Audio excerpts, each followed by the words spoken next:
अस्सलाम वालेकुम and very good morning everyone. कैसे हैं आप सब? मैं हूं आपकी मेजबान ज़रियाब राजपूत और आप देख रहे हैं न्यू पाकिस्तान। अनवार आज मिसिंग है, डेफिनेटली आप सब उन्हें मिस करेंगे, लेकिन अपने कुछ पर्सनल कमिटमेंट्स की वजह से आज वो हमें ज्वाइन नहीं कर रहे हैं। वी जस्ट होप कि जिस तरह से हम आपको विश करते हैं कि आपका दिन अच्छा गुजरे, ऐसे ही बेस्ट विशेस उनके लिए और उनके फैमिली के लिए हैं। मीनवाइल होप कि आप लोगों का जो वीकेंड है वो बहुत अच्छा गुजरा हो, लेकिन हाँ, जो बाहर निकलने वाले मामलात थे, जिस तरह से इंसान खुलकर शॉपिंग कर लेता है, घूम फिर लेता है, वो अगर हम बनिस्बत लाहौर के मज़ाफात में देखें, लाहौर के इर्द गिर्द देखें, तो हमें उस तरह से उतनी चहल पहल नजर नहीं आई। क्योंकि मैं भी कुछ निकली थी फैमिली कमिटमेंट्स के लिए, तो देखा कि बाहर ट्रैफिक इतनी नहीं है। क्योंकि जब आप ट्रैफिक को देखते हैं तो उससे आपको आइडिया होता है कि हाँ, लोग अपना वीकेंड भरपूर तरीके से एंजॉय कर रहे हैं। अब इसकी जो एक मेन रीजन हमारे सामने आए वो ये थी कि स्मोक कंट्रोल करने के लिए कल लाहौर समेत 10 अजला में काफी सख्ती देखने में आई और फिर हमने देखा कि फैसलाबाद, गुजरांवाला, मुल्तान, साहिवाल और सरगोदा डिवीजन में भी लॉकडाउन नाफिज रहा। अब गैर जरूरी जो आमदरफ्त थी लोगों की या फिर जो लोगों की नकलो हरकत थी, उसकी खिलाफ वर्जी रोकने के लिए अफसरान फील्ड में दिन भर मौजूद रहे और मुकर्ररा वक्त से पहले दुकानें खोलने वालों के खिलाफ पुलिस ने कार्रवाई भी की, जो कि अच्छी बात है। भाई, जब तनबीह कर दी गई थी कि आपने इस टाइम से इस टाइम के दरमियान जो है वो घरों से बाहर निकलना, फिर पहले निकलने की क्या जरूरत थी। बहरहाल लाहौर का जो मॉल रोड है वो कल हर किस्म की ट्रैफिक के लिए हमें बंद नजर आया और सिर्फ साइकिल सवार और पैदल शहरियों को आमदरफ्त की वहां पर इजाजत दी गई थी। मतलब एक तरीके से वो नो गो एरिया बना हुआ था ट्रैफिक इस्तेमाल करने वाले लोगों के पॉइंट ऑफ व्यू से, like vehicles point of view से। लाहौर में कल भी हमने देखा कि फिजा जो थी वो इंतहाई मुज़र सेहत रही और बेहतरी की तमाम उम्मीदें हम सबकी बारिश से वाबस्ता हैं, जो कि अभी तक होती हुई हमें नजर नहीं आ रही। एनीवेज, कराची के अगर हवाले से बात करें तो कराची के मौसम थोड़ा सा हमें बेहतर नजर आ रहा है बनिस्बत लाहौर, क्योंकि वहां पर हल्की फुल्की जो बारिश है वो हमें नजर आई, कहीं तेज भी होती हुई दिखाई दी। लेकिन एक तरह से अगर देखा जाए तो सर्दी ने कराची में धावा बोल दिया है और कराची के लोगों ने सर्दी को बड़े अच्छे अंदाज में वेलकम किया है। बहरहाल, गुलशन इकबाल, गुलिस्तान जौहर में तेज बारिश हुई है। क्लिफ्टन हो, गिजरी हो, डिफेंस का एरिया हो, खुदादात कॉलोनी हो, वहां पर भी बादल जो थे उन्होंने अपनी एंट्री डाली और फिर आई चंद्रीगढ़ रोड, सदर, ओल्ड सिटी एरिया और इतराफ के इलाकों में बूंदाबांदी हुई। बारिश के बाद हमने देखा कि शहर भर में ठंड बढ़ चुकी है, जैसे कि मैंने आपको पहले भी बताया, लेकिन लाहौरी अभी भी बारिश का इंतजार कर रहे हैं। खैर, आप और हम मिलकर बारिश के लिए दुआ करते हैं, लेकिन वो इंतजार जो कि टॉप स्टोरीज के लिए हमेशा हम आपको करवाते हैं वो खत्म हुआ है। तो आइए देखते हैं। पीपल्स पार्टी फिर से मुतहर्रिक हो गई। नवाज शरीफ ने अखलाकियात का दर्स दे दिया।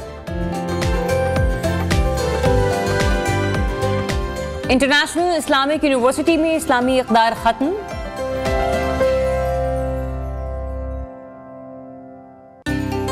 तरक्की का सफर और बैरूनी कर्जों का बोझ।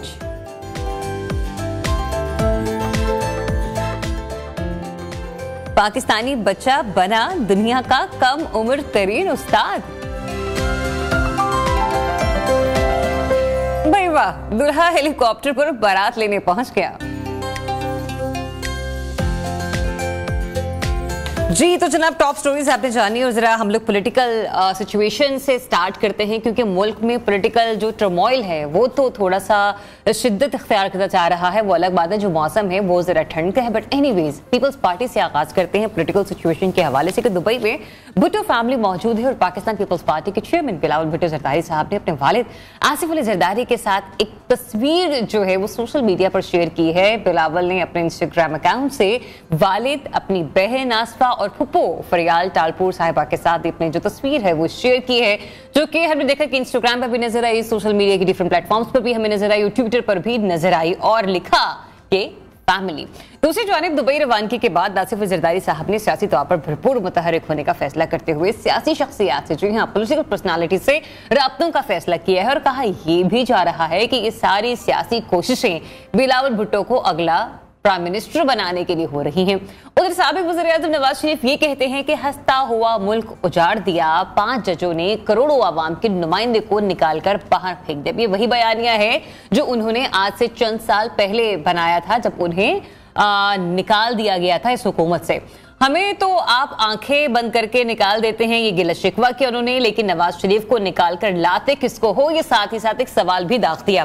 और ऐसे बंदे को लाते हो जिसे गालियां देने के सिवा कुछ आता जाता नहीं, जो बोलता है गालियां देता है। दूसरी जानिब IPP के कामुकी में वर्कर्स कन्वेंशन से खिताब करते हुए सदर इस्तेहकाम पाकिस्तान पार्टी अब्दुल अलीम खान साहब कहते हैं कि बारियां लेने वालों को उनके अंजाम तक पहुंचाएंगे। अब वो किससे मुखातिब हैं, क्योंकि बारियां अगर हम देखें तो पीपल्स पार्टी लेती हुई हमें नजर आती है, फिर नून लीग चौथी बार वज़ीर आज़म का ख्वाब देख रही है। एक पार्टी आई जिसने तब्दीली का नारा लगाया, जबकि तब्दीली का नारा लगाने वाला बरसर इक़्तिदार आया तो उन्होंने एक तरफ बुस्तार लगा दिया। पंजाब में करप्शन का बाजार गर्म हुआ और फिर यह ऐलान किया कि हुकूमत में आकर गरीब की बिजली मुफ्त करेंगे। जी हाँ, साथ ही साथ वो हमें अपना पार्टी मंशूर देते हुए भी नजर आ रहे हैं। उन्होंने ये भी कहा कि अमीर की बिजली की कीमत डबल करेंगे। और उसके बाद हमने ये देखा कि फिर बलोच तलबा की गुमशुदगी केस में अदालत में तलबी के मामले पर निगरान वज़ीर आज़म का कहना था कि 29 नवंबर को बैरून मुल्क में होऊंगा, इसलिए अदालत में पेशी मुमकिन नहीं है। तो अस्करियत पसंद बलोच मजदूरों और असातिज़ा को कत्ल करते हैं, अदालत इस पर भी तलब करे।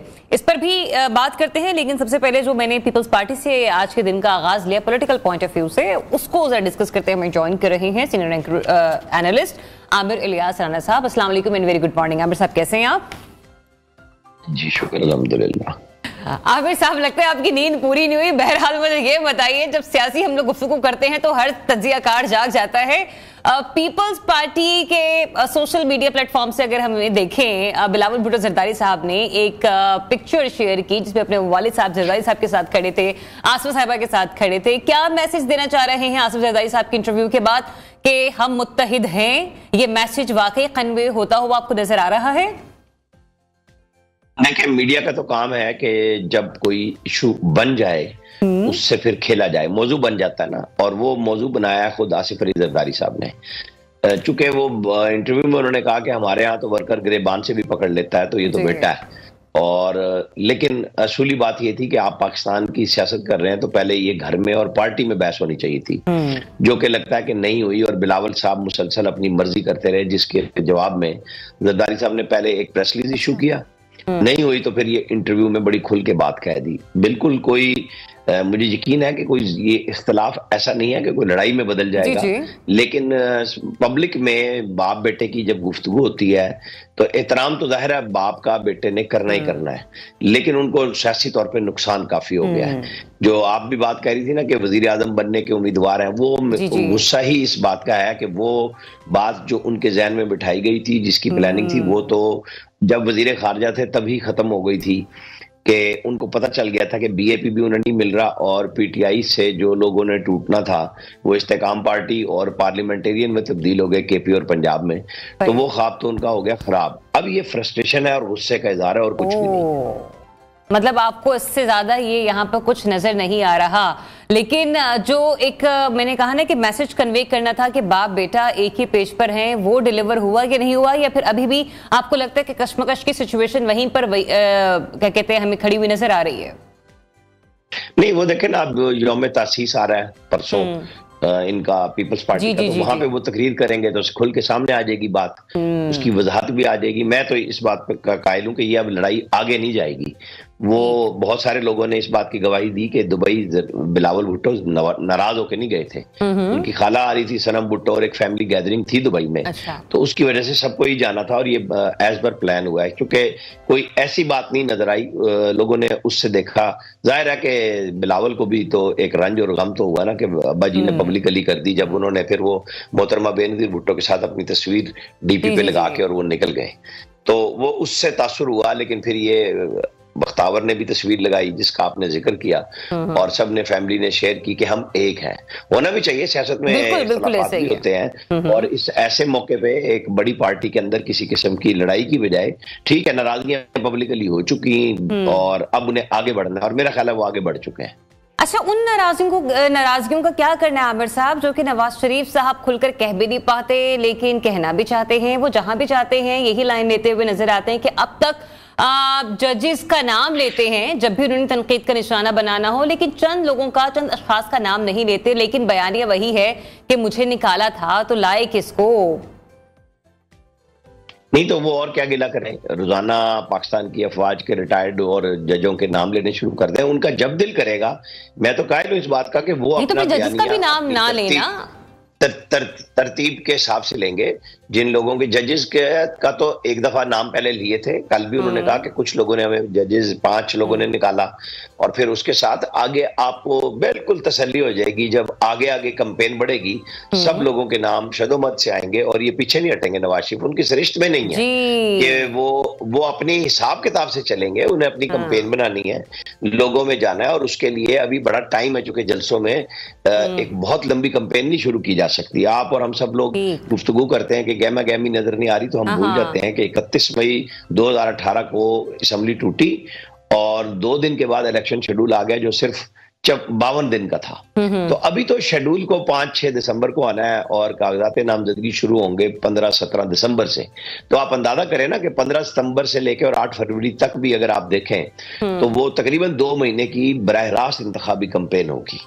तो ये चीजें बहुत लंबी चौड़ी हैं और बेपनाह अखराजात मांगती हैं। तो इसलिए पीएमएलएन अपने जो टूटे हुए राब्ते थे जिनको मजीद दोबारा मुस्तहकम करना है उसकी तरफ जा रही है, लोगों की शमूलियतों की तरफ जा रही है, और मेरे हिसाब किताब में वो अपनी हिकमत अमली के तहत जा रहे हैं। उनकी टिकटों का अगला मरहला जो आ रहा है वो जिले और डिवीजनल लेवल से इस हफ्ते के एंड पे सिफारिशात पार्टी को आ जाएंगी और फिर नवाज शरीफ सबसे मिलना शुरू कर देंगे।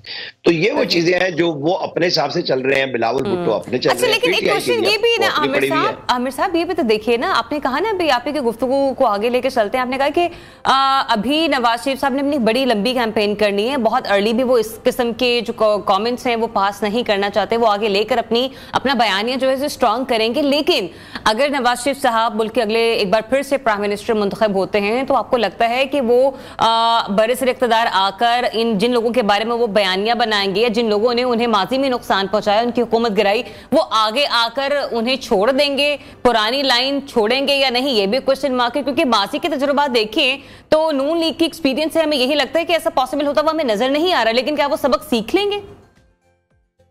देखें, जनरल राहिल शरीफ वजीर आजम आर्मी चीफ थे और अभी आए हुए उन्हें 1 महीना 4 दिन हुए थे, तो जनरल मुशर्रफ को उन्होंने बजाय अदालत ले जाने के AFIC ले गए थे और वहां से उस वक्त लड़ाई शुरू हो गई थी।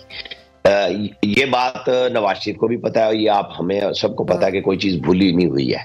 अभी भी हालात ऐसे बनेंगे कि आप और हमें इलेक्शन से पहले पता चल जाएगा कि नवाज शरीफ साहब क्या सोच रहे हैं, वो कहां पे लेके जाएंगे इलेक्शन के मामलात को।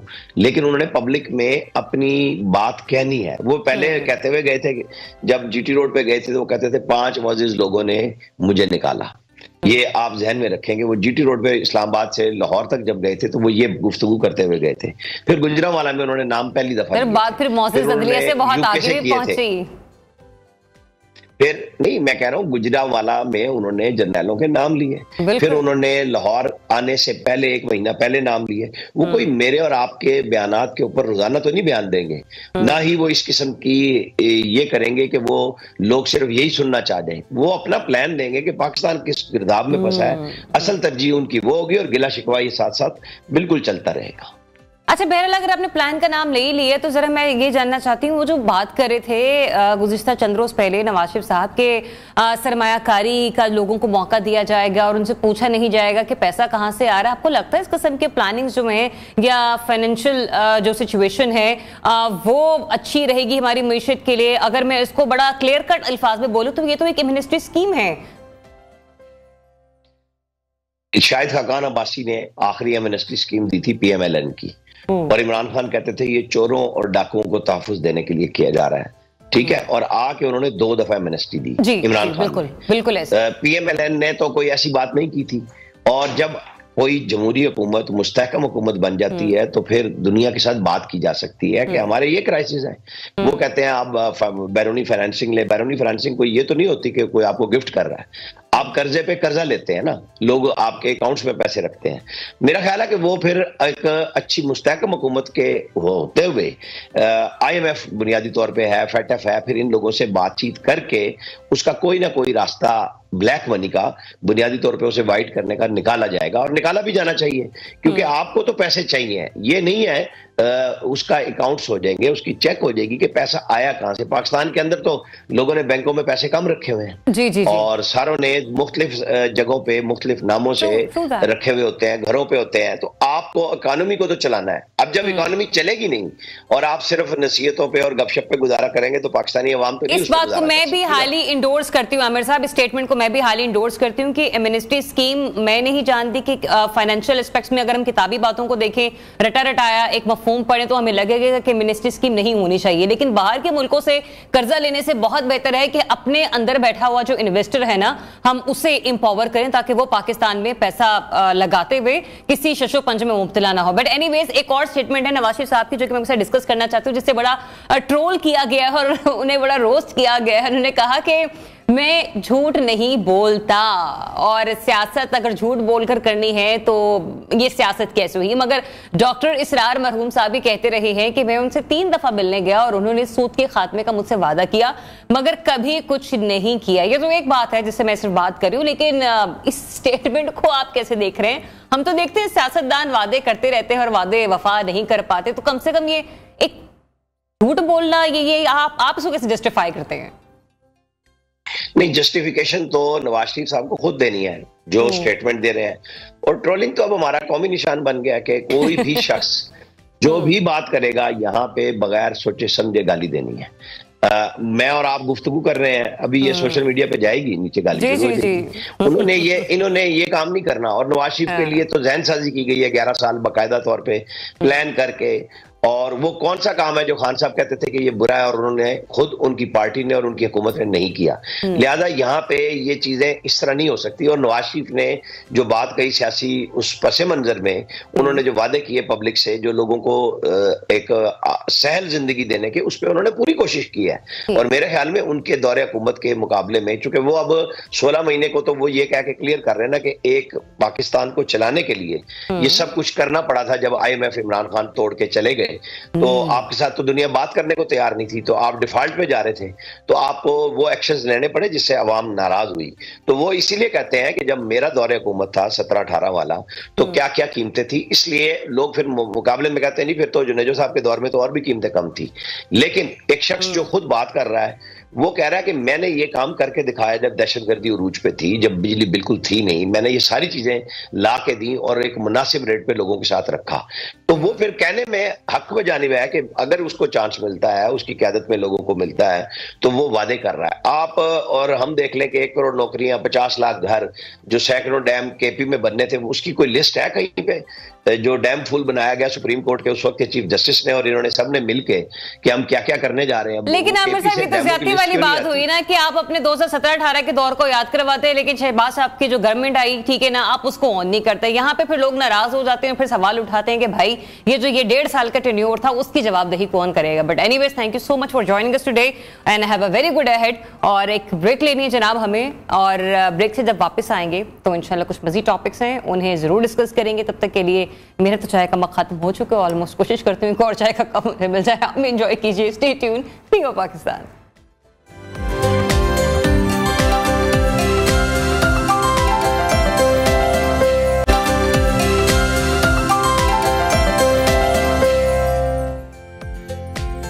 वेलकम बैक वंस अगेन जनाब, आप देख रहे हैं न्यू पाकिस्तान। और ब्रेक के बाद हम वापस आ गए। अच्छा, प्रोड्यूसर साहब अभी मुझे ये बता रहे हैं कि कराची में बारिश हो रही है। भाई कराची वाले आप तो बड़े ही लकी हैं, और वहां पर माशाल्लाह बारिश से मौसम ना तो सिर्फ बहुत बेहतर होगा, बल्कि वो जो थोड़े से मसाइल होते हैं ना, हम देखते हैं कि हेल्थ इश्यूज होते हैं। अगर सर्दियों की पहली बारिश जल्दी ना हो तो बच्चे जरा ज्यादा जल्दी बीमार होना शुरू हो जाते हैं, और फिर लाहौरी तो सफर कर ही रहे हैं। बट एनीवेज, आपको पता है कि हमारा जो पहला घंटा होता है इस प्रोग्राम का, वो कोशिश हमारी ये होती है कि आप लोगों को हम मुल्क की जो सियासी मामलात हैं या फिर डिफरेंट जो ऐसे कोर टॉपिक्स हैं कि जिनके बारे में आपको नॉलेज होना चाहिए, सुबह सपोर्ट कर चाहे कि चुस्कियों के साथ उसके बारे में आप अपडेट करते रहे। ऐसे में हमें पाकिस्तान मुस्लिम लीग नून के रहनुमा कैसर अहमद शेख साहब ने early in the morning join किया। अस्सलाम वालेकुम एंड वेरी गुड मॉर्निंग। कैसर साहब, कैसे हैं आप? कैसर साहब, आपको मेरी आवाज आ रही है? जरिया राजपूत अर्ज कर रही हूं।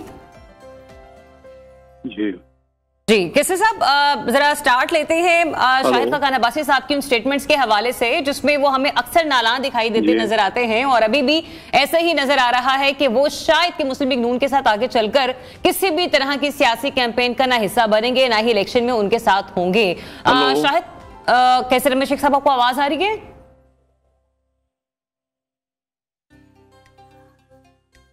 कैसे साहब, आप मुझे सुन पा रहे हैं? हेलो। नहीं, I think he can't hear me properly. कैसे साहब, मेरा सवाल आपसे ये है कि साबिक वज़ीर आज़म शाहिद खाकान अब्बासी साहब ने कहा है कि जो बात कल किसी के लिए गलत थी आज हमारे लिए भी ठीक नहीं हो सकती। तो मौजूदा सियासी सेटअप में मुझ जैसे शख्स के लिए कोई गुंजाइश नहीं है, मैं इलेक्शन में हिस्सा नहीं लूंगा। यहाँ पर आपको क्या नजर आ रहा है कि इंतखाबात मुस्लिम लीग नून ही जीतेगी, अफरा तफरी में जानिबदाराना इंतखाबात से मुस्बत नताइज की तवक्को रखना फजूल है? खाकान अब्बासी साहब मुख्तलिफ बातें करते हुए हमें नजर आ रहे हैं, उनका असल मसला पार्टी क्या देख रही है, वो किस चीज पर बहुत ज्यादा गुस्सा है, अपनी नाराजगी का इजहार कर रहे हैं जो वो पार्टी मुखालिफ इस किस्म के बयान देते हुए नजर आ रहे हैं?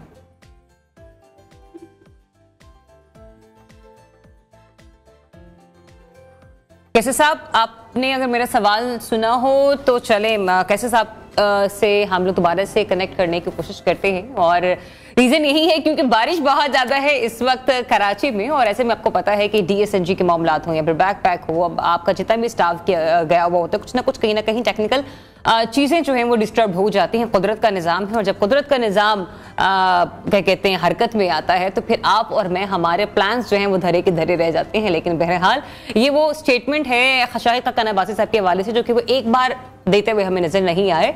हमने बहुत सारे मामलात में, बहुत सारी जगहों पे, बहुत सारे इंटरव्यूज में हमने उन्हें कहते हुए सुना, उनके ट्वीट्स में देखा, उनके शॉर्ट्स में सुना कि वो मुस्लिम लीग नून से काफी अरसे से हमें नाराज नजर आ रहे हैं। कैसे साहब, आप हमें ज्वाइन कर चुके हैं, अब मेरी आवाज आपको लाउड एंड क्लियर है?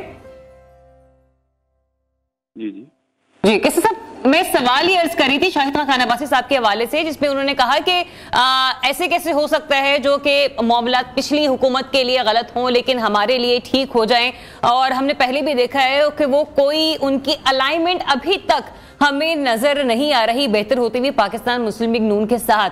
आप भी पार्टी के सीनियर रहनुमाओं में से एक हैं, क्या मसाइल नजर आ रहे हैं आपको, किस बात का ग्रज है, क्या क्या इश्यूज हैं जो खाकान साहब के हवाले से अभी तक सॉर्ट नहीं हो पा रहे? बिस्मिल्लाहिर्रहमानिर्रहीम। देखिए, बहुत अरसे से पार्टी की कोई अपनी मीटिंग तो हुई नहीं है और हम लोग आपस में मिले नहीं है। मैं कराची में हूँ।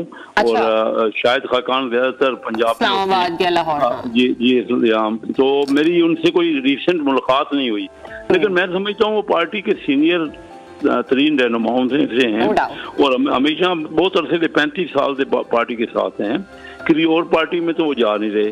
वो कुछ मशवरे दे रहे हैं कि जो सियासत है ना, फ्यूचर की सियासत, क्योंकि ये तो हकीकत है कि जो अगर ये तसल जारी रही, ये आपस में जिस तरह की बातचीत आजकल हो रही है कि किसी को लेवल प्लेइंग फील्ड का दुख है, किसी को कोई अपने अपने जो शिकायत कर रहे हैं ना, PTI को अपने मामलात हैं, तो इस तरह अगर इलेक्शन हो भी जाते हैं, पिछले भी हमारा तजर्बा ये है कि इलेक्शन तो हो गए तो इलेक्शन का रिजल्ट माने नहीं गए, तो हम सबको पहले बैठना पड़ेगा। देखिए, मुल्क हमारा बहुत नीचे चला गया है। दुनिया में अभी जो लेटेस्ट फिगर दी है UNDP ने कि 64 करोड़ लोग जो है ना, 640 मिलियन लोग गुर्बत की लकीर से नीचे हैं, तो उसमें से 9.5 करोड़ पाकिस्तान के हैं। अगरचे पाकिस्तान की आबादी तो दुनिया के 3% है, लेकिन ये जो गुर्बत के लकीर के नीचे लोग हैं, ये दुनिया के 16% या 15% पाकिस्तान में है।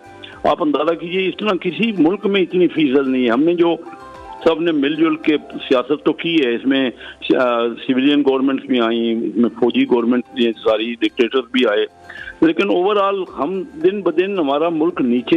लेकिन कैसे रमेश शेख साहब, आप इसके लिए स्पेसिफिकली पाकिस्तान मुस्लिम लीग नून को कितना जिम्मेदार समझ रहे हैं? क्योंकि आप ही पार्टी के एक वज़ीर आज़म 3 बार मुंतखब होते हैं, 4थे बार वज़ीर आज़म बनने की उन्हें यकीन दहानी किसी हद तक करवाई जा चुकी है, लेकिन कोई भी ऐसी पॉलिसी अब तक नहीं आई है जिससे हम कह सकें कि मुल्क में सियासी और मौशी इस्तेहकाम हमें एक साथ नजर आए। चले, अगर सियासत खत्म भी हो गई है, जमहूरियत का तसलसल उस तरह से बरकरार नहीं भी रह पा रहा, तो कहीं ना कहीं मौशी पॉलिसियां जो हैं वो जरा बेहतरी के साथ हमें आगे चलती हुई दिखाई दें। देखिए, मुआशी पॉलिसियां, एक तो जब तक किसी को मेजॉरिटी मिले नहीं, अक्सरियत नहीं मिले असेंबली में, फिर ये कोलिशन गवर्नमेंट में तो मुख्तलिफ पार्टियों के मुख्तलिफ मैनिफेस्टो और मुख्तलिफ उनके टारगेट्स होते हैं, तो किस तरह सारा मीट किया जा सकता है। देखिए, मसलन मुख्तलिफ पार्टियां कहती रही हैं कि प्राइवेटाइज करो, जो स्टेट ओन एंटरप्राइजेज हैं उनको प्राइवेटाइज करो, लेकिन जब करने का वक्त आता है, ये हम PIA 2013 से 18 के दरमियान हम प्राइवेटाइज करने लगे, तो PTI ने सख्त मुखालफत की। मेरे साथ असद उमर थे स्टैंडिंग कमेटी फाइनेंस में, तो मुखालफत हुई। अब जब ये तय ही नहीं होगा, एक हमें चार्टर ऑफ डेमोक्रेसी भी करना पड़ेगा और चार्टर ऑफ इकॉनमी भी करना पड़ेगा, क्योंकि पार्टियां, देखिए, हमारा इख्तलाफ, पार्टियां एक दूसरे से भी लड़ रही हैं और हर कोई इस्टेब्लिशमेंट का भी कह रहा है कि इस्टेब्लिशमेंट के भी का साथ दे रही है। तो पहले हमें समझना पड़ेगा ना। देखिए, हमारे पड़ोस में इंडिया एक ऐसा मुल्क है जिसने जमहूरियत से तरक्की की है। 1990 में इंडिया की इकानमी हमसे 4 गुना थी, आज वो 13 गुना 13 टाइम्स पाकिस्तान से इकानमी उनकी हो गई है, और बहुत ज्यादा बाहर की इन्वेस्टमेंट इंडिया में आ रही है। हमें अपनी इंडिया के मुकाबले में हम आबादी के लिहाज से 1/6 हैं। तो अब मुझे बताइए कि हम आपस में कोई भी इलेक्शन का रिजल्ट आ जाए उसको मानने को तैयार नहीं। अच्छा, आपने इंडिया की बात की ना, कैसे साहब, हमने देखा है कि साबिक वज़ीर-ए-आज़म नवाज शरीफ को बड़ा क्रिटिसाइज किया जाता रहा है माजी में भी खुफिया मुलाकातों के बिना पर, लेकिन हमने ये भी देखा है कि उनके खारजा पॉलिसी के कुछ अशारे ऐसे भी हैं जो कि बड़े मुस्बत रहे हैं। आपको लगता है कि आगे चलकर वो ममालिक जो कि हमसे नाराज हैं, चाहे वो हमारे पड़ोसी हों या फिर दोस्त ममालिक, आगे चलकर कोई बेहतरी नजर आ सकती है और बायलैटरल जो इश्यूज हैं उस पर काम किया जा सकता है? मैं बड़ा कैटेगोरिकली पूछ रही हूँ इंडिया पॉइंट ऑफ व्यू से भी। देखिए, मियां नवाज शरीफ 3 बार प्राइम मिनिस्टर रह चुके हैं, उनको तजर्बा है हुकूमत का, और उनके दौर में पाकिस्तान मुस्लिम लीग नवाज के दौर में ही जो तरक्की हुई है पाकिस्तान में उनके दौर में हुई है। वो इंडिया के भी प्राइम मिनिस्टर यहाँ 2 बार PMLN के दौर में आए ना। तो मकसद ये है कि पड़ोसी तब्दील तो आप नहीं कर सकते ना। वो ठीक है, इंडिया ज्यादती कर रहा है, इंडिया कश्मीर पे उसको हमारे साथ बैठना चाहिए और मसले का हल निकालना चाहिए, लेकिन उसके बावजूद देखिए, सारे पड़ोसी ममालिक से, मियां साहब ने आते ही अपने जलसे में भी कहा है कि तमाम पड़ोसी ममालिक से भी और हम तमाम मुल्क के अंदर भी पार्टियों से हमें कोई ना कोई लाया अमल बनाना पड़ेगा। कहीं ना कहीं तो मिल के कोई चीज होगी ना। ये चार्टर ऑफ इकॉनमी भी जो चार्टर ऑफ डेमोक्रेसी साइन हुआ, पीपल पार्टी थे, वो भी मियां साहब ने उसका इनिशिएटिव लिया। तो मियां साहब की तो मसालियत पसंद पॉलिसी है, लेकिन तमाम सिर्फ एक पार्टी से कुछ नहीं हो सकता। मेरा ये कहना है कि तमाम पार्टियों को और इस्टेब्लिशमेंट को ये सोचना पड़ेगा कि मुल्क कैसे आगे बढ़े। दुनिया पूरी ने एक्सपोर्ट लेड ग्रोथ की है। ये मतलब आप लोगों के नजदीक ये मामला ज़ेरे गौर है। आप जैसे सीनियर कहते हैं सियासतदानों के नजदीक कि अगर कहीं ना कहीं से कोई गुंजाइश निकलती है, एस्टेब्लिशमेंट इस पर गौर फिक्र शुरू करती है, तो हम अपने पड़ोसी ममालिक के साथ ताल्लुकात को बेहतर कर सकते हैं। Is that so? जी, मैं समझता हूँ। देखिए, क्योंकि एक्सपोर्ट जो है ना, सारी दुनिया में रीजनल ट्रेड होती है, इलाकाई एक्सपोर्ट होती है। अब देखिए, इंडिया को भी चाहिए बड़े मुल्क की हैसियत से एक इलाके में उसको चाहिए कि वो हाथ बढ़ाए ना। हम पाकिस्तान को भी चाहिए, इंडिया को भी चाहिए कि दोनों ममालिक एक दूसरे के साथ मिल के बैठे। इसी तरह बांग्लादेश तक देखिए ना, हमारी एक्सेस तो नहीं है, हमारा जमीनी रास्ता, हमको ट्रेड नहीं कर पा रहे। और मैं ये चाहता हूं कि बाकी पार्टियों से भी ये अगर मुखासमत की पॉलिसी जारी रहेगी उसका तो कोई एंड नहीं है। लेकिन अब पीपल पार्टी और हम मिलके अभी अलायंस में थे और आज पीपल पार्टी ने हमारे खिलाफ एक पूरा महाद बना दिया, क्योंकि उनको नजर आ रहा है कि इस वक्त लोग जो है ना, इस वक्त चलिए, ये तो सियासी चपकलिश है। हर क्या कहते हैं तरीके से तो हम ये नहीं कह सकते ना कि पीडीएम का इत्तेहाद बरकरार रहेगा। आगे उन्होंने भी तो अपने हिस्से की सियासत करनी है। लेकिन मेरा एक बड़ा अहम सवाल है जो कि मैं जानना चाहती हूँ, इनफैक्ट पब्लिक जानना चाहती है कि ये तो आशारिये हमें नजर आ रहे हैं कि मियां नवाज शरीफ साहब अगले एक बार फिर से प्राइम मिनिस्टर मुंतखब होने जा रहे हैं। Who will be the CM for Punjab? कैसे साहब, मरियम नवाज साहबा होंगी या फिर शहबाज शरीफ साहब होंगे? ये देखिए, ये जरा क्वेश्चन आप कर ली है। जो पहले तो सबसे पहले जब प्राइम मिनिस्टर साहब का फैसला हो गया है तो सीएम का फैसला नहीं हो सकता? हाउ कुड यू से दिस टू मी? कि ये बहुत अर्ली क्वेश्चन है। प्राइम मिनिस्टर तो देखिए ना, 3 बार मियां साहब बन चुके हैं। हमारे सब एक्सेप्टेबल, सब उनको एग्री करते हैं, सब उनके लिए ख्वाहिश है सबकी कि मियां तो शहबाज शरीफ भी वज़ीर आला कई बार बन चुके हैं। नहीं बन चुके हैं, लेकिन देखिए ना, अब उसके बाद प्राइम मिनिस्टर भी बने शहबाज शरीफ साहब। तो अभी ये फैसला तो मिलजुल के पार्टी, जब जो लोग इलेक्ट होते हैं ना, ये उनका प्रिविलेज होना भी चाहिए। ये सारे फैसले तो पहले नहीं होते ना, एक लीडर का तो चलो पार्टी में यूनानिमस है, सबको पता है, पूरी पार्टी उसके ऊपर मुतफिक है, लेकिन बाकी चीजें जो हैं और भी तो मुख्तलिफ जो इलेक्ट होंगे लोग, वो भी तो चाहेंगे ना कि हर किसी की ख्वाहिश होती है कि वो कोई ना कोई रोल प्ले करे, वो कोई ना कोई मुल्क में कंट्रीब्यूट करे।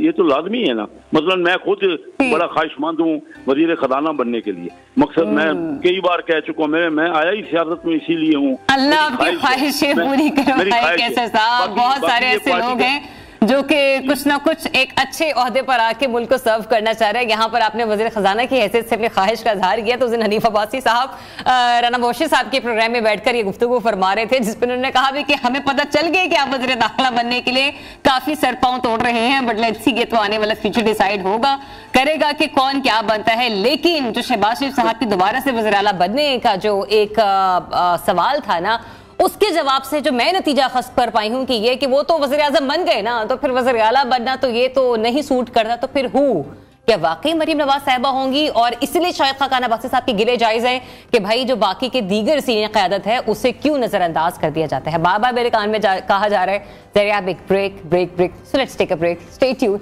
न्यू पाकिस्तान।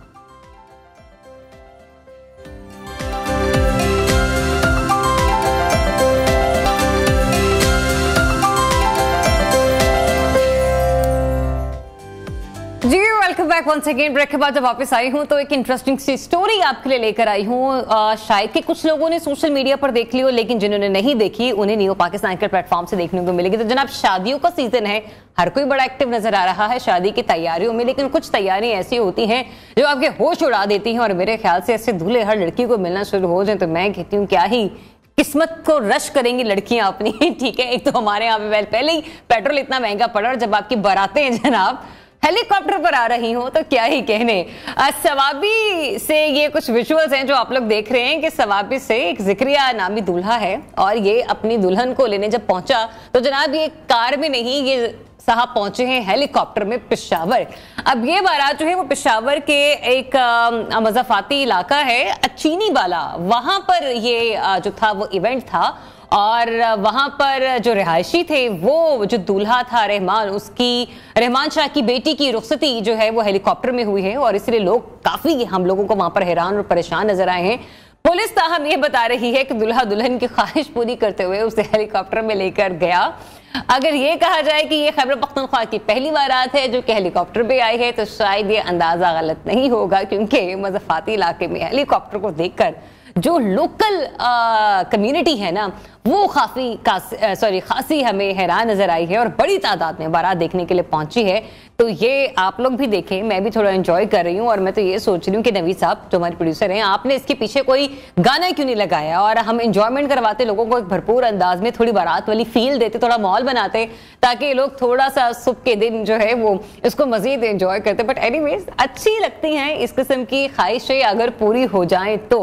और हम ये देखते हैं कि लोग इस तरह के जो छोटी छोटी ख्वाहिशें, वैसे खैर ये ख्वाहिश छोटी नहीं, महंगी और बड़ी ख्वाहिश थी जो कि अपने दूल्हे से की गई है, लेकिन पूरी करने वाले पूरी करते हैं। और अल्लाह ताला सभी बेटियों का भी नसीब बहुत अच्छा करे, और वो सब लड़के मर्द हजरात जो कि इस वक्त दिसंबर, जनवरी, फरवरी, क्योंकि ये 3-4 महीने ऐसे हैं जो कि शादियों का सीजन है, और हर खानदान में कोई ना कोई शादी जो है वो होती हुई नजर आ रही है। कल ही हमारे घर एक और शादी का कार्ड आया है, तो आपका हर हफ्ता पैक्ड जा रहा है। तो जिनके लिए हेलीकॉप्टर नहीं आ सकता वो कोई और ख्वाहिश कर दें, लेकिन क्या कहते हैं, ख्वाहिशें पूरी हो जाएं तो बड़ा ही अच्छा लगता है। तो आप अपने तई जितनी चादर हो उतने पांव फैलाने के मजाक में मैं कहूंगी कि अपनी ख्वाहिशों का इजहार करते रहें, और अगर ये चंद ख्वाहिशें पूरी हो जाएं तो बड़ा अच्छा रहता है। और हर दूल्हा और जो दुल्हन है वो अपनी शादी को यादगार बनाना चाहते हैं। अच्छा, मेरे प्रोड्यूसर ये कह रहे हैं कि दूल्हे जो है ना आजकल बड़े क्राइसिस में चल रहे हैं, क्योंकि इकोनॉमी ने ना सभी की बैंड बजा के रखी हुई है। और वहां पर एक अच्छी और बेहतर गाड़ी में ही बारात आ जाए तो बड़ा अच्छा रहता है। बट एनीवे शायद इस दुल्हन की जो बारात है वो ऐसी हेलीकॉप्टर पर ही आना लिखी हुई थी और तो आगे बारात और सबने एंजॉय किया और लेट्स सी कि आगे क्या होता है। अच्छा, अभी भी चंद जगहों पर ये रिवाज है वैसे कि कुछ लोग ना बगियों पर बारात लेकर जाते हैं और ये बड़ा अच्छा ट्रेंड है ये, जो कि अक्सर, अच्छा मैंने बारात कम अब ना उसमें बहुत देखना शुरू कर दे कि जब दुल्हन की एंट्री मेहंदी की इवेंट में हो रही होती है तब उसके बहन भाई वगैरह या कजन्स वगैरह मिलकर उसको बगी पर लेकर आ रहे होते हैं। बट एनीवेज ब्रेक ले लेते हैं और अपनी ख्वाहिशात को भी एक ब्रेक लगाते हैं। ठीक है, ब्रेक के बाद वापस आते हैं। Stay tuned, new Pakistan.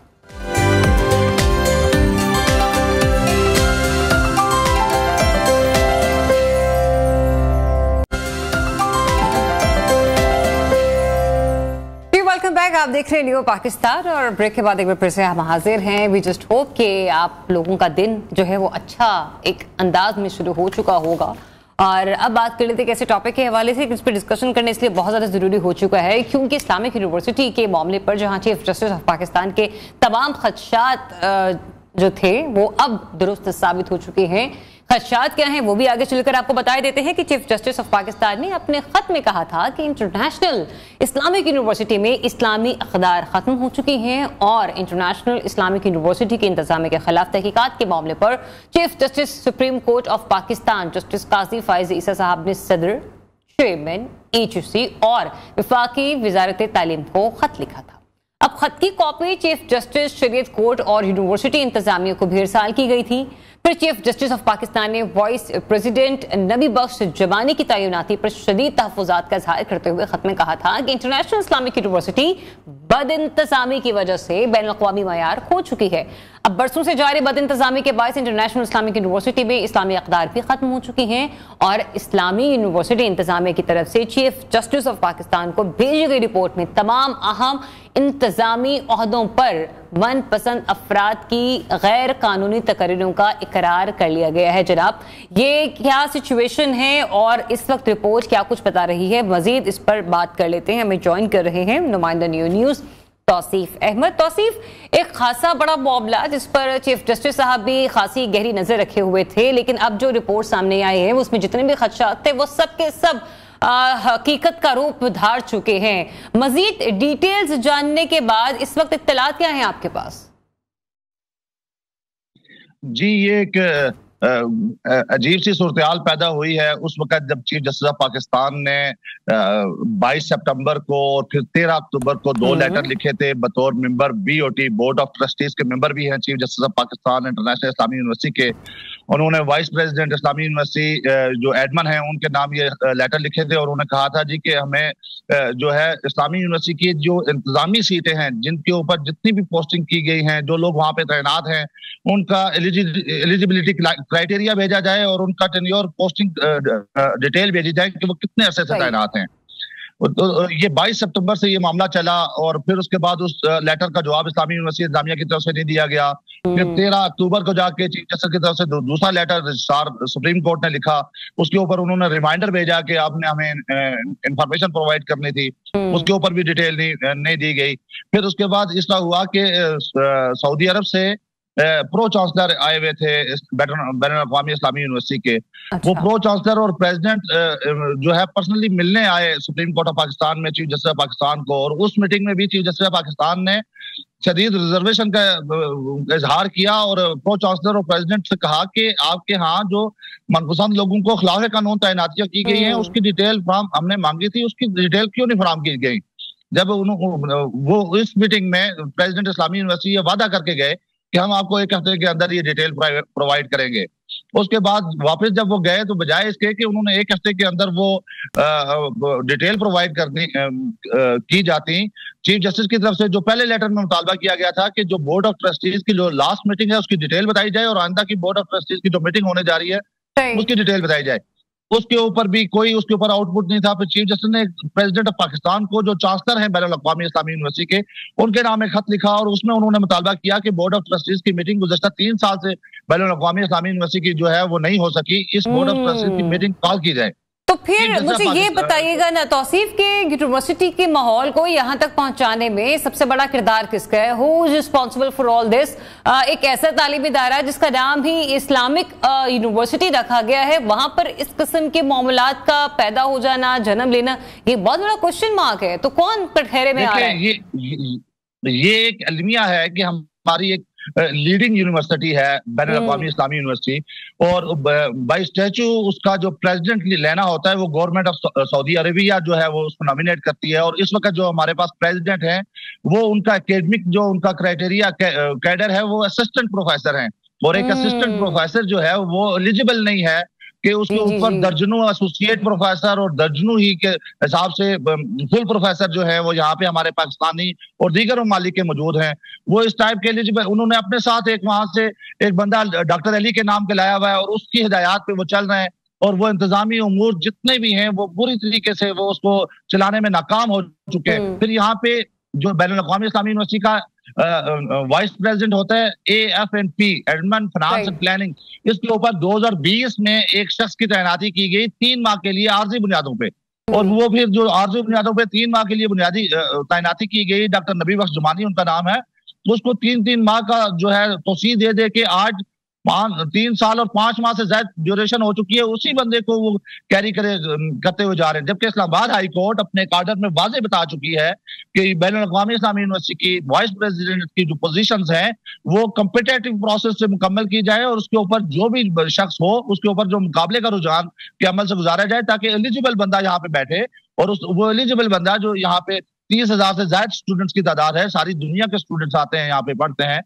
तो उन बच्चों के जो मसाइल हैं उनको हल किया जा सके। बिल्कुल, ना सिर्फ वो मसाइल का हल होना बहुत ज्यादा जरूरी है। तौसीफ, यहाँ पे एक बहुत बड़ा सवाल ये भी उभर कर सामने आता है कि जब 3 साल से कोई मीटिंग ही नहीं हुई और ना ही इन ओहदों पर बैठने वाले लोग इस काबिल हैं, तो जाहिर सी बात है फिर गलत लोगों को जब गलत ओहदे दिए गए हैं तो फिर करप्शन का बाजार भी, लूट मार का बाजार भी बड़ा गर्म हुआ होगा, और फिर कोई रुपया पैसा हम नहीं कह सकते, करोड़ों में क्या कहते हैं इस किस्म की करप्शन भी हुई होगी।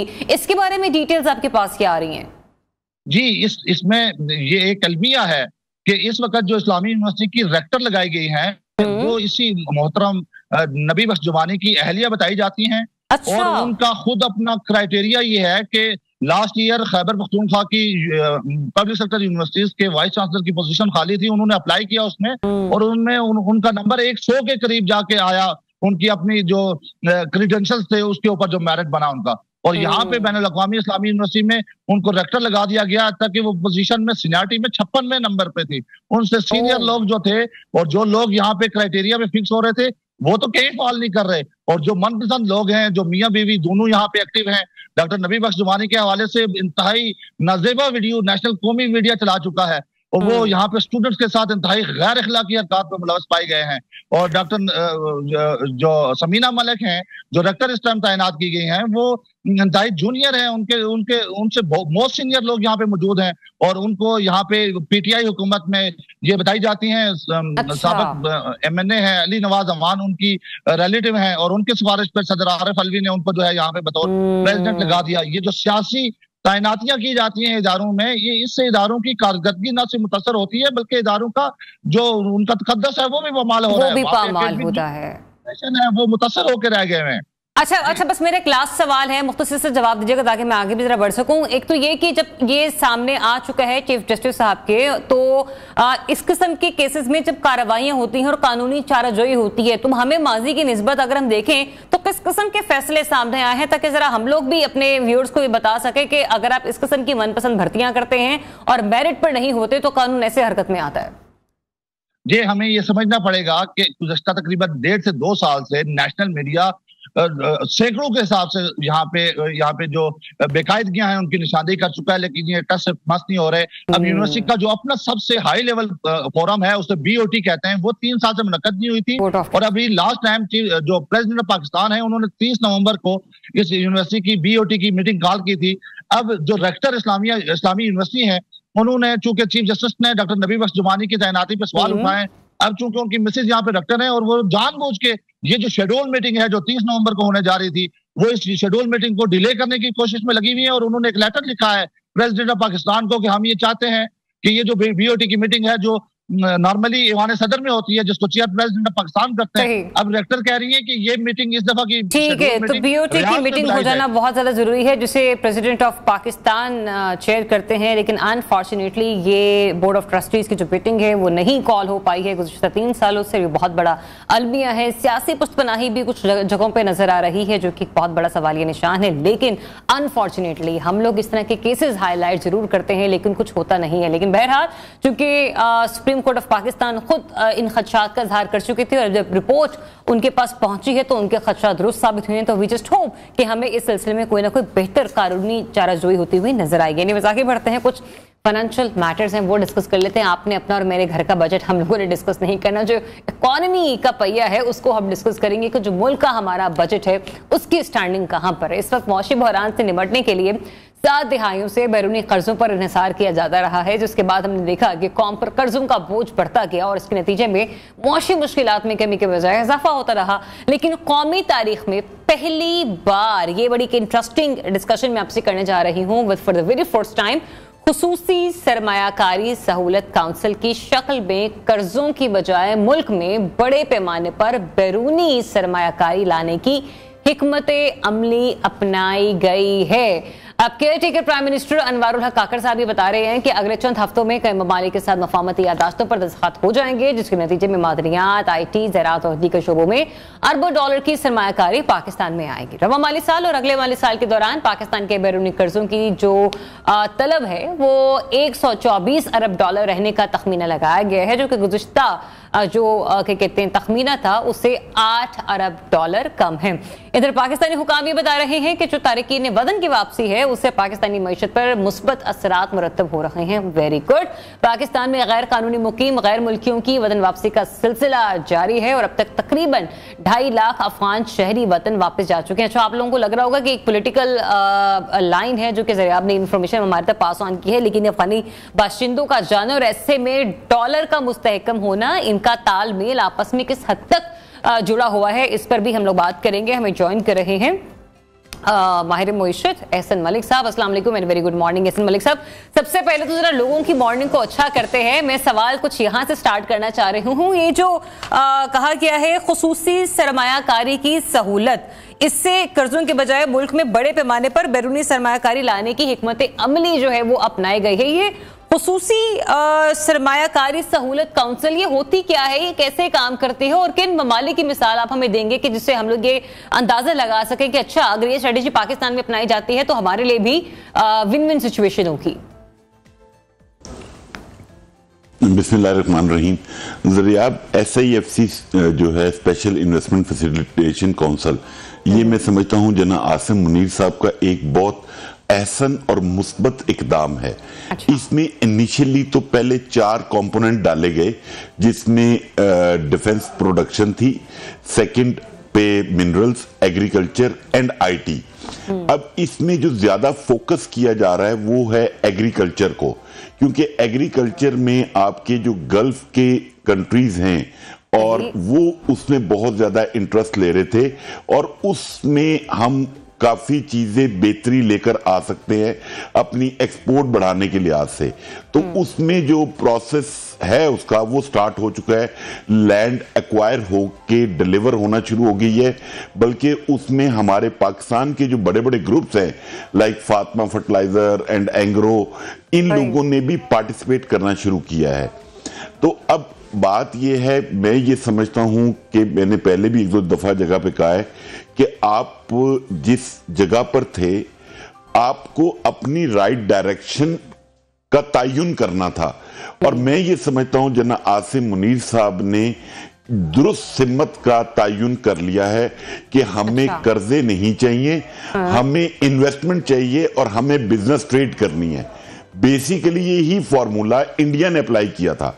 अब बात यह है कि हम इसको कितना तेजी से लेके चलते हैं। प्लस पॉइंट जो इंडिकेटर्स हैं इसके, आप अपनी पाकिस्तान की स्टॉक मार्केट देखें, आहिस्ता आहिस्ता डॉलर भी स्टेबलाइज हो रहा है, IMF का प्रोग्राम कंप्लीट होने जा रहा है, उसके बाद आप नए IMF के प्रोग्राम की तैयारी कर रहे हैं। उसमें बेसिकली FBR को थोड़ा बेहतर परफॉर्म करना चाहिए, क्योंकि ये जो बजट होगा ये बड़ा इंपॉर्टेंट होगा नए IMF प्रोग्राम को सामने रखते हुए।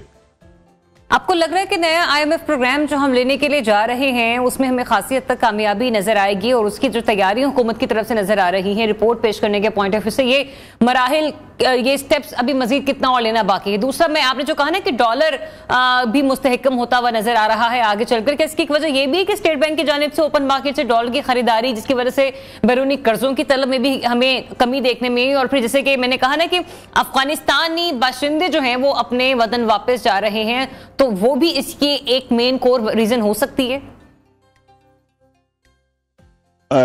मैं ये समझता हूं ज़रियाब के एक तो वो भी वजह है, बट ये जो हमारे पाकिस्तानियों में एक भेड़ चाल है ना कि जिसके पास 1 लाख रुपया था या 1 करोड़ रुपया था वो भी डॉलर की परचेज में लग गया था। मतलब हम लोग प्रॉफिट टेकिंग जैसे चीनी आटे के पीछे भाग पड़ते हैं। उसमें सबसे ज्यादा जो प्रॉब्लम है वो हमारे टैक्स की निजाम में है। हमारी FBR में रिफॉर्म्स की जरूरत है, क्योंकि आपने ऐसी टैक्स की परसेंटेजेस रखी हुई हैं कि लोग प्रेफर करते हैं कि वो नॉन फाइलर रहे।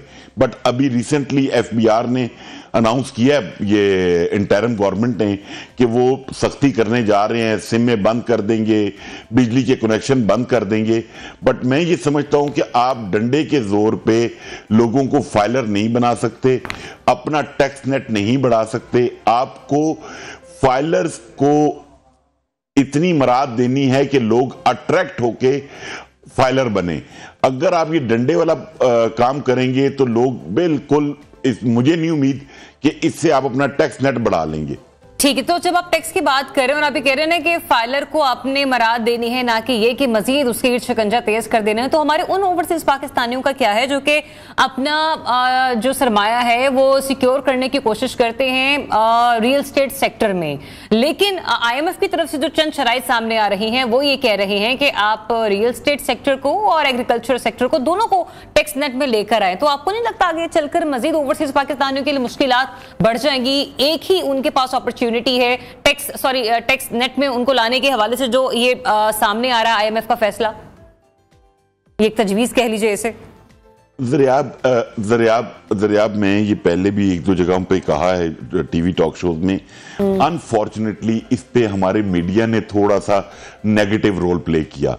अच्छा। मैं आपको वसूख ज़राए से बताता हूं कि IMF की ऐसी कोई डिमांड नहीं थी कि आप रियल एस्टेट सेक्टर को टैक्स करें, बिल्कुल भी उनके एजेंडे में भी नहीं था ये बात। ये हमारे फाइनेंस डिवीजन के दिमाग में एक चीज है कि इसको टैक्स करना चाहिए और यहां से हम पैसे जनरेट कर सकते हैं। मैं उनकी इस सोच से सहमत हूं, बट उसका जो मैकेनिज्म आपने अभी पाकिस्तान में राइज किया हुआ है उसने लोगों को डाइवर्ट कर दिया है कि वो अपना कैपिटल, अपनी इन्वेस्टमेंट वो पाकिस्तान से बाहर लेके जाएं, और काफी दुनिया लेके जा चुकी है। अभी ये जो बजट आ रहा है, मेरी आपके चैनल के तवज्जुह से फाइनेंस डिवीजन में, उस वक्त तो खैर ये गवर्नमेंट अवेलेबल नहीं होगी, इंटरिम गवर्नमेंट, और जो भी गवर्नमेंट आती है मेरे ख्याल में इमीडिएटली जो भी गवर्नमेंट आए, IMF प्रोग्राम अप्रोक्सीमेटली को अप्रैल के फर्स्ट वीक में खत्म होगा हमारा, और नए जो IMF प्लान में हमने जाना है वो बजट के दौरान जाना है। तो ये जो आपके पास 20-25 दिन का क्वेश्चन है, आपको एक क्लियर एमनेस्टी देनी चाहिए 20-25 दिन की, जिसमें जिनके पास डॉलर, गोल्ड, जो चीजें ऐसी हैं उनको लिक्विडेट करके वो गवर्नमेंट के बैंक्स में जमा करवाएं ताकि पाकिस्तान के रिजर्व बढ़े। क्योंकि IMF के प्रोग्राम में रहते हुए आप एमनेस्टी स्कीम नहीं दे सकेंगे, ना वो आपको देने देंगे। तो बजट के पास होने से पहले और IMF प्रोग्राम खत्म होने के दरमियान में जो आपके पास विंडो है, इसको इलेक्टेड गवर्नमेंट को इनकैश करना चाहिए। और जितने भी लोग हैं, लेकिन ऐसे मलिक साहब भी कैसे इलेक्टेड गवर्नमेंट कैश करेगी? एक तरफ आप ये कह रहे हैं कि अगर हम लोग IMF के प्रोग्राम में रहते हुए ही मामलात को देखते हैं और फिर उस वक्त बजट भी चल रहा होगा, उसके बारे में भी डिस्कशन हो रही होगी, तो एमनेस्टी अनाउंस करना हमारे लिए इतना पॉसिबल नहीं होगा। फिर नवाज शरीफ साहब किस कैपेसिटी में इस किस्म की बात करें कि जब वो हुकूमत में आएंगे तो एमनेस्टी अनाउंस करेंगे, या फिर ये सिर्फ हम इसे सियासी नारा ही समझें? नहीं ज़रियाब, आपने मेरे ख्याल में मेरी बात को फॉलो नहीं किया। मैंने ये कहा कि अप्रैल के फर्स्ट वीक में हमारा ये जो IMF प्रोग्राम है ये खत्म हो जाएगा जी। इसके बाद नए IMF प्रोग्राम की बातचीत स्टार्ट होगी, तो वो जो नया IMF प्रोग्राम होगा उस जो 25 दिन का क्वेश्चन है प्लस जो इलेक्टेड गवर्नमेंट है अप्रोक्सीमेटली जो अभी चल रही है बातचीत कि 8 फरवरी को जनरल इलेक्शन होने जा रहे हैं, तो बाय 10 फरवरी एक नई गवर्नमेंट पाकिस्तान में अवेलेबल होगी और पॉलिटिकल अनस्टेबिलिटी भी किसी हद तक कम हो चुकी होगी। तो हमारे पास एक क्वेश्चन अवेलेबल होगा कि ये जितने लोगों ने डॉलर में पैसा डंप किया हुआ है इसको हम बाहर निकाल सकें, क्योंकि ये भी फिगर जो है अप्रोक्सीमेटली को 9 to 10 बिलियन डॉलर्स पाकिस्तान में लोगों की पर्सनल होल्डिंग्स में अवेलेबल है अभी भी, जो अभी भी ये एक्सपेक्ट करते हैं कि ये 350 या 400 रुपए के ऊपर चला जाएगा। सही, मतलब अब ये कह रहे हैं कि आगे चलकर अगर इलेक्टेड गवर्नमेंट इस किस्म का इनिशिएट लेती है एमनेस्टी अनाउंस करने का, तो हो सकता है मामलात बेहतरी की तरफ जा सके, जो कि उसका एक राइट भी होगा क्योंकि उसने आगे चलकर मॉनेटरी पॉलिसियां तश्कील देनी है। लेकिन इस केयर टेकर गवर्नमेंट का क्या करना है सर एहसन मलिक साहब, जो कि PIA को प्राइवेटाइज करना चाह रही है, क्योंकि जाहिर सी बात है कि वो गवर्नमेंट है कि जिससे कोई पूछ गछ नहीं होगी। तो ये किस तरह का एक डिसीजन है हमारी इकोनॉमी के लिए, हमारे नेशनल जो इंस्टीट्यूट्स हैं उनके लिए? रेड फ्लैग है ये ग्रीन फ्लैग है? ज़रियाब बात ये है किसी भी गवर्नमेंट को बिजनेस में इन्वॉल्व नहीं होना चाहिए। हमारे ये जो एसेट्स हैं, पाकिस्तान स्टील ले लें, उसके बाद PIA ले लें, मैं ये कहता हूं इसको प्राइवेटाइज तो अलग बात है, किसी को 1 रुपए में बेच दें आप अपने सर से। जो डेट, सर्कुलर डेट, हमारी IMF से लड़ाई क्या है? IMF बिल्कुल जायज बात करता है कि भाई आप अपने सर से ये लायबिलिटी नहीं उतारेंगे, तो ठीक है आप बताएं, आप ये पैसे डिवाइड करें फाइलर्स के ऊपर। ये पैसे मैं और आप पे करते हैं, और नालायकी अगर देखी जाए तो ये गवर्नमेंट्स की है। मतलब हम इसको क्यों नहीं प्राइवेटाइज कर रहे, क्यों नहीं हम KPT कराची पोर्ट ट्रस्ट की तरह JV में जा रहे? बाकी अदर लाइंस जितनी भी एयरलाइंस हैं वो सब प्रॉफिट में है, PIA खसारे में है। PIA खसारे, सही, ठीक, बहुत शुक्रिया आपका एहसन मलिक साहब इस मामले पर बात करने के लिए। और लेट्स सी के ये जो स्टेप लिया जाएगा प्राइवेटाइजेशन के हवाले से, ये एक अच्छा शगुन साबित होगा हमारी मईशत के लिए भी या फिर नहीं, ये तो आने वाला वक्त ही बताएगा। लेकिन कुछ मामलात ऐसे हैं कि जहां पर प्राइवेटाइजेशन के हवाले से बातें माजी में भी होती रही हैं। एक ब्रेक ले लेते हैं, ब्रेक के बाद वापस आते हैं। Stay tuned, new Pakistan.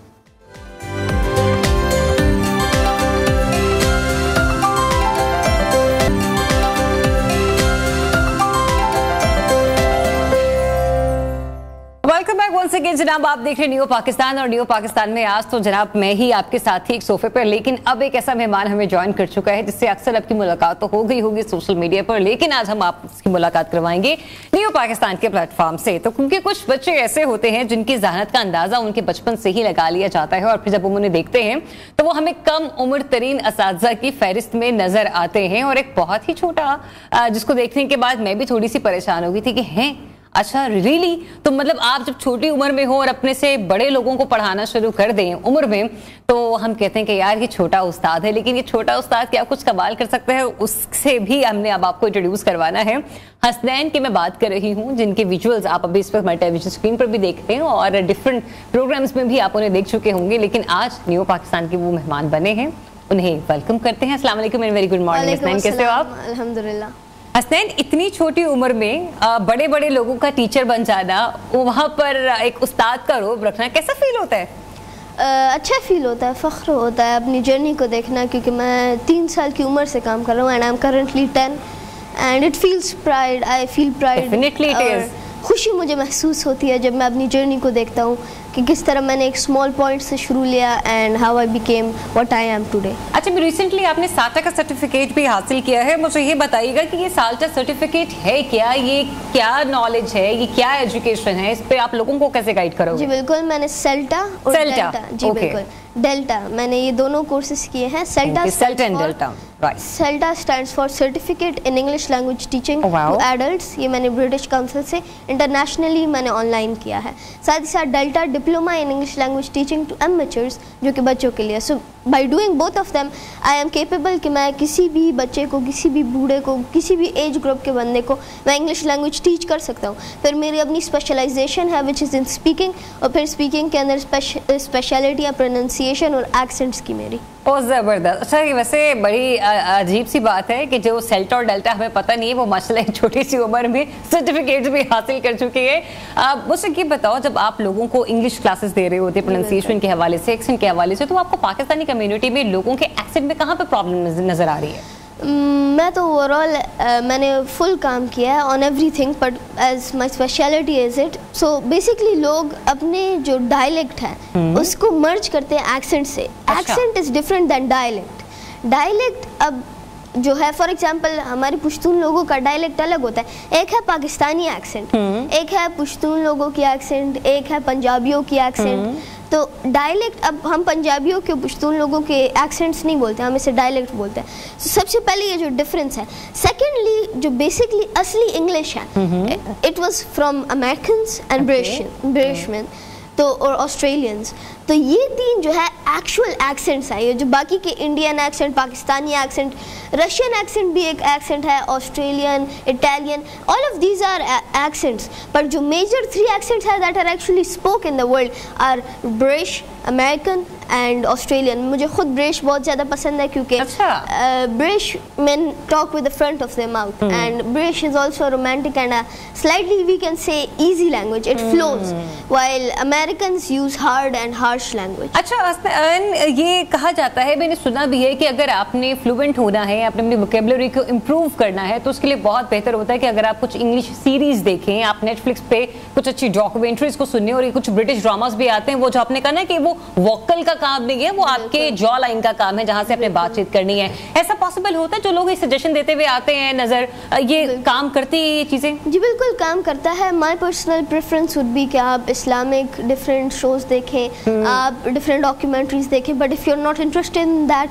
You can go for the movies, because movies also have different. Movies एक बहुत ब्रॉड टर्म है, तो आपको Australian accent, American accent, British accent तीनों मिल जाएंगे वहाँ पर। You can choose what accent you want to portray, and it is a good way of pursuing what you want to pursue, and it's a great way actually. तो ये great way पर जाने के लिए मुझे बताओ, खाते पीते क्या हो, नन्हे से हो, 3 साल की उम्र से इतना कुछ कर रहे हो, अम्मी कुछ ज्यादा एक्स्ट्रा खिला देती है जो हमारी आजकल की माएँ जो है अपने बच्चों को नहीं खिला पा रही? नहीं, कुछ ऐसा तो नहीं है। I am also very picky with my food, तो दिन के अंदर 1 या 2 बार खाना खाता हूँ। अच्छा। और ज़्यादातर टाइम बस मेरा गुजर जाता है काम करते हुए। मेरा काम ज़्यादा फिजिकल नहीं है, ऑल्दो मैं एक्सरसाइज बहुत ज़्यादा करता हूँ, because fitness is a really important part of our life. जबरदस्त। उसके अलावा I have done computer sciences, तो कंप्यूटर के सामने बैठना, इंग्लिश लैंग्वेज बस बच्चों के सामने खड़े होना, उसमें कोई ज़्यादा स्टेमिना की। 10 साल का बच्चा मुझे ये कह रहा है बच्चों के सामने खड़े होना, कैसा लगता है?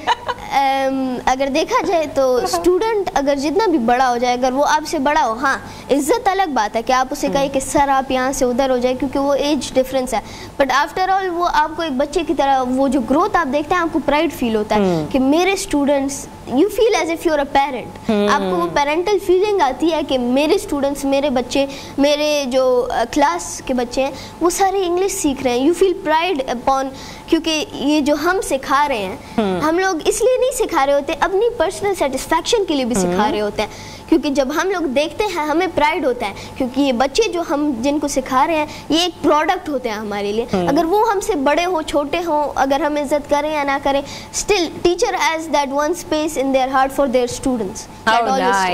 अच्छा, इसमें मुझे ये बताओ, आप अपने बाबा मम्मा के साथ आए हो लाहौर? मैं अपनी मदर और उनकी एक फ्रेंड के साथ आया। अच्छा, और लाहौर आने की रीजन क्या है? क्योंकि ये तो आप मुझे बता रहे थे कि नहीं मैं घूमने फिरने तो नहीं आया, लेकिन कुछ शेयर करेंगे हमारी व्यूअर्स के साथ कि आप क्यों आए यहाँ पे? मैं बेसिकली आया हूँ for the 3rd international Iqbal press conference, जहाँ पर पूरी दुनिया से मुख्तलिफ PhDs इन इकबाल और मुख्तलिफ इकबाल के रिलेटेड लोग आएंगे, and they are gonna share their own perspectives in Bahria university. और उसके पर्पज से मैं आया था. I came a few days early क्योंकि मुझे पता था that if I am going there so of course that's gonna be media, क्योंकि every time I go to a new place. जिस तरह मैं recently we have shifted from Peshawar to Islamabad, तो for the 1 month मुझे सांस लेने नहीं दिया. बस कैमरा मैन आते हैं जाते हैं, आते हैं जाते हैं, क्योंकि मैंने रिसेंटली वर्ल्ड रिकॉर्ड बनाया for the youngest teacher, for the youngest journalist. As a journalist मैंने काम किया है, कंप्यूटर साइंसेस किया है, आई स्पीक 5 तो भाई इतना कुछ कर लिया, कुछ छोड़ा भी है या ये इरादा किया या ये इरादा बाधा है? हम तो जाके बच्चों से पूछते हैं जब वो एफएससी या आईकॉम के लिए कुछ ना कुछ कहीं प्रॉस्पेक्टस दे रहे होते हैं कि आपने आगे चलकर क्या करना है, बड़े होकर क्या करना है, मुझसे बताओ तो फिर बड़े होके और बड़े होके क्या करना है? देखिए 20-30 साल की उम्र के अंदर मैं ऐसा एक वाहिद मैं कह सकता हूँ कि यंगस्टर हूँगा that doesn't need a job, क्योंकि उसके पास होगी. And I am currently employed and I was 4 when I got employed. Wow. I had a job with actually payment. 4 साल की उम्र में से कौन सा काम मिलता है, जरा हमें भी बताओ. मैं एज अ रेडियो आरजे काम करता था. अच्छा, very nice. Pakhtunkhwa radio 92.2 Peshawar. Through proper auditions मैंने जो है वहाँ पर काम लिया था. And from that age I started working. I am half minimalist half perfectionist. मैं अपने काम से काम रखता हूँ, बट अगर मुझे करना है कुछ तो I want to be perfect in that job. And I have achieved the humanly perfection to a limit. और this is not my journey. मुझे जो है आगे बढ़ना है. I want to prove that I am better. तो फिर मुझे ये बताओ कि अगर पूरा महीना पैक है, कोई आ रहा है, कोई जा रहा है, कॉन्फ्रेंसेस भी अटेंड करनी है, तो मी टाइम क्या होता है? या खेलने के लिए भी थोड़ा सा वक्त निकालते हो, या फिर कोई एक ऐसा दोस्त जो बड़े टाइम से आपका अच्छा सा दोस्त हो और वो ये कहते हो यार हसनैन अब तो मुझे तुम टाइम ही नहीं देते यार, बहुत बड़े हो गए तुम? नहीं, बेसिकली ये पॉइंट तो नहीं है. फर्स्ट ऑफ ऑल मैं अपने घर से बाहर निकलता हूँ नहीं, so I don't have friends in the streets और एटसेट्रा. एंड सेकेंडली अगर फॉर एग्जांपल मैं निकलता हूँ सो सेम केस. और स्कूल रिलेटेड मैं I newly shifted to Islamabad, so I don't really have friends. I am very picky with what I want and who I want to be friends with, because my ideal friend is different than anybody here. So who is your ideal friend? Like आप किस किस्म के लोगों के साथ मिलना जुलना या बैठना पसंद करते हैं? They have an intellect in their own field, in their own perspective. कि वो किसी ना किसी चीज़ में बेहतर हो और कोई ऐसी चीज़ उन्हें आती हो कि जो मुझे ना आए और मैं उनसे सीख सकूं. और हमारा एक इंटेलेक्ट का लेवल ऐसा हो कि हमारे डिबेट्स में मुझे ऐसा ना फील हो कि मैं उसे ओवर पावर कर रहा हूँ या मैं उसे जो है ह्यूमिलिएट कर रहा हूँ या वो मुझे ह्यूमिलिएट कर रहा है. We want a fair and square situation. So for that I would say कि I have very picky situation. Other than that मैं खेलता ज़्यादा नहीं हूँ क्योंकि मुझे नहीं पसंद. बुक्स अलबत्ता रीड करता हूँ. They are एक छोटा सा बस मुझे जवाब दे. तो कभी कभी ऐसा भी महसूस हुआ कि मामा ने भी कह दिया कि हसनैन मैं अपना वाला हसनैन ढूंढने की कोशिश कर रही हूँ, लोगों वाला हसनैन नहीं? जी बिल्कुल. हर इंसान का हर एक इंसान की बहुत सी पर्सपेक्टिव होती है. एक उसकी डार्क साइड होती है जो वो किसी को दिखाता नहीं है, अपनी फैमिली तक को. There are some things that people have in their hearts that they don't share with everybody. वो एक सोशल साइड होती है जो आप लोगों को दिखाते हैं. एक दोस्तों वाली साइड होती है जो कि थोड़ी सी वो डिफरेंट होती है. The things that you don't share with your family, you share it with your friends. और फिर एक फैमिली वाली साइड होती है. But throughout the time I developed and became more, you can say, sober. So मेरी माँ कहती है अक्सर कि लाइक वो हसनैन जो कि बड़ा मासूम था और हर वक्त जो है मुझसे मार खाता था. अब तो सब लोगों की पिटाई करने के लिए काबिल हो गया है Hasnain. Anyways thank you so much for joining us. बहुत सारी दुआएं आपके लिए. आप जैसे बच्चे हमारे मुस्तकबिल में जब हमारे साथ होंगे तो डेफिनेटली बड़ी प्यारी बात की कि मुझे नौकरी की जरूरत नहीं है. मैं कोशिश करूंगा कि मैं लोगों के लिए रोजगार पैदा कर सकूं. एक छोटी सी ब्रेक लेते हैं, ब्रेक के बाद वापस आते हैं. Stay tuned, new Pakistan.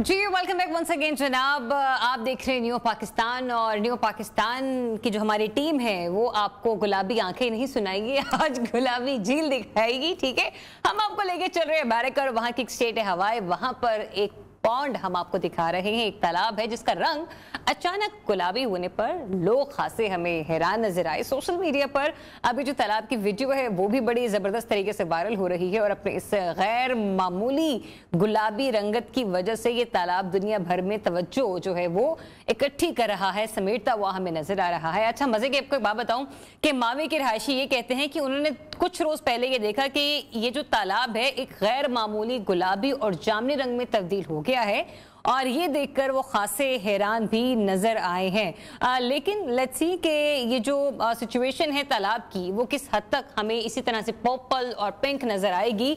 तो ये कहा जा सकता है कि जो माहौलियाती तब्दीलियां हैं वो सिर्फ हमें पाकिस्तान में नहीं पूरी दुनिया में नजर आ रही है और इन माहौलियाती तब्दीलियों को आपको और हमें मिलकर एक्सेप्ट करना होगा। कल तक के लिए इजाजत दे दीजिए, अपना बहुत सा ख्याल रखिए। अल्लाह हाफिज।